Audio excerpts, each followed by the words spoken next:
ముందుగా మీడియా మిత్రులకి, ఇక్కడికి విచ్చేసినటువంటి జనసేన పార్టీ కార్యకర్తలకి, నాయకులకి ధన్యవాదాలు తెలుపుకుంటా ఉన్నాను.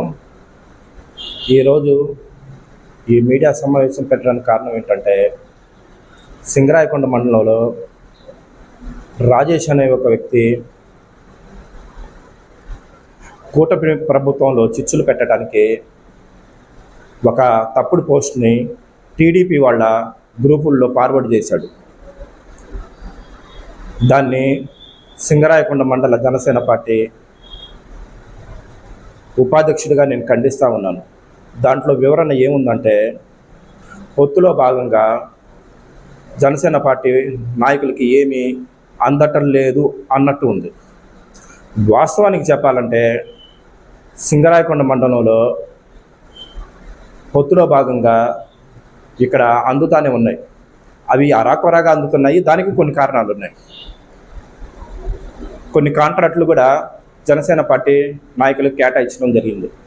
అదేవిధంగా కాపు లోన్స్ కూడా కేటాయించారు.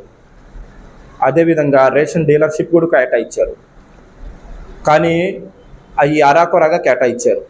దానికి కారణాలు ఉన్నాయి. దానికి కారణం ఏంటంటే, ఆ రాజేష్ అనే వ్యక్తే జనసేన పార్టీ సింగరాయకొండ మండల అధ్యక్షుడిగా ఉంటూ ఆయన ఎంతసేపటికి జనసేన పార్టీకి నేను ఒక్కడనే అని చెప్పి ఇక్కడున్న జనసేన క్యాడర్ మొత్తం తొక్కేసి ఎవరు పనిచేయట్లేదు, నేనే ఉన్నానని చూపించుకోవటం బట్టే వాళ్ళు ఏంటంటే ఎవరో ఒకరు ఆరే కదా ఉందని చెప్పి ఒకటి అరా కేటాయిస్తున్నారు. కానీ ఆయన ఎప్పుడు జనసేన స్ట్రెంత్ని చాలా ఉన్నారు. మారుమూల ప్రాంతాల్లో కూడా ఉన్నారు, పల్లెల్లో కూడా ఉన్నారు. జనసేన పార్టీకి అందరూ పనిచేస్తూ ఉన్నారు. కానీ వాళ్ళందరినీ తొక్కేసి నేనే అని చూపించుకునే ఉద్దేశంలో ఆయన ఇలాంటి తప్పుడు పని చేశాడు. అందువల్ల సింగరాయకొండలో జనసేన పార్టీకి తక్కువగా కేటాయింపులు జరుగుతూ ఉన్నాయి. దానికి ఆయనే తప్పు.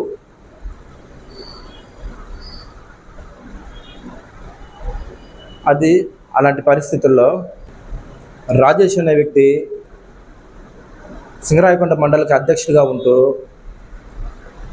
ఎప్పుడు టీంను సంప్రదించకుండా ఏమీ లేకుండా ఆయన ఒక్కడే నేనే అని చెప్పుకోవటం వల్ల అరాకొరగా కేటాయింపులు జరుగుతూ అరాకొరగానే ఉంది. ఆ తప్పు అతందే.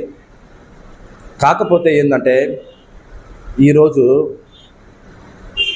కూటమి ప్రభుత్వంలో ఆయన చిచ్చులు పెట్టే ఉద్దేశంతో ఆయన సొంత పెత్తనంతో పోస్టులు పెట్టాడు.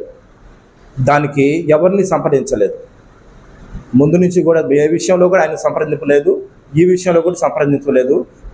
ఆయన పెట్టిన పోస్ట్కి జనసేన పార్టీ నాయకులకి ఎటువంటి సంబంధం లేదు. మేము తీవ్రంగా ఖండిస్తూ ఉన్నాను.